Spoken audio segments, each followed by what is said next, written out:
Bonjour à tous, pendant un an je vais vous présenter un film par jour, soit 366 films dans l'année. Aujourd'hui on est au 177e film, Gran Torino.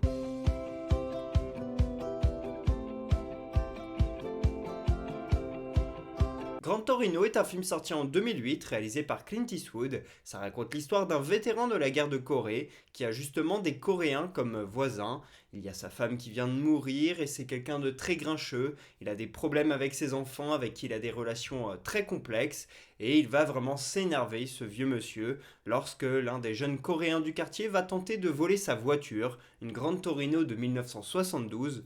Mais petit à petit, il va rentrer en contact avec ce jeune et nouer une relation avec lui, et ça va le faire évoluer. Pour interpréter ce vieux monsieur, nous avons Clint Eastwood, qui est également le réalisateur de ce film, et là pour ce projet, il s'est entouré de personnes qu'il connaît très bien. Déjà son fils Kyle pour la musique, son autre fils Scott dans un second rôle, et puis Nick Schenk au scénario, quelqu'un avec qui il a travaillé plusieurs fois, sur La Mule et Kwai Macho notamment. Et pour ce qui est du succès, ça a forcément très bien fonctionné au box-office, l'un des plus grands succès de la carrière de Clint Eastwood, plus de 260 millions de dollars récoltés au cinéma, et puis le film a aussi gagné un César du meilleur film étranger.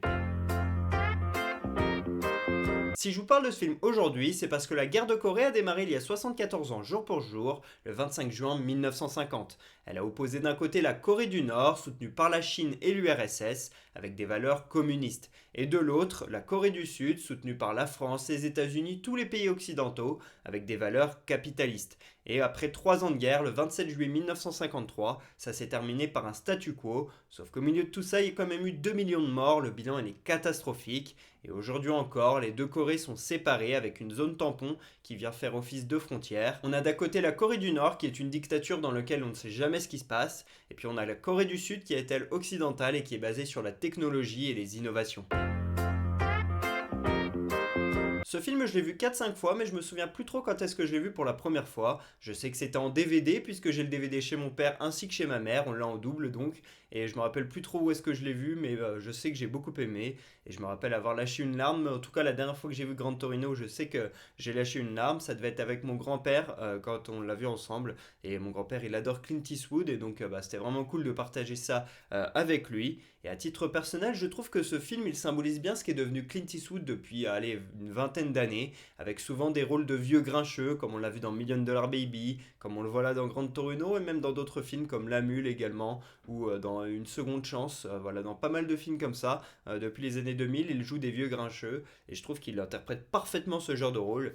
Et moi personnellement, Clint Eastwood, avant d'être un acteur qui a joué dans L'Inspecteur Harry ou dans des films de western, eh bien c'était justement ce vieux grincheux, puisque c'est comme ça que je l'ai découvert avec ses films un peu plus récents. Je mets un 18 sur 20 à ce film. Ce qui est vraiment très cool ici, c'est l'évolution du personnage, parce qu'on voit vraiment quelqu'un d'assez antipathique, d'hyper grincheux, d'assez horrible avec tout le monde, qui s'entend mal avec sa famille et avec tout son quartier, et on n'a qu'une envie, c'est qu'il sorte de sa solitude et qu'il commence à comprendre qu'il est vraiment néfaste pour son environnement, pour les gens qui l'entourent, mais également pour lui-même.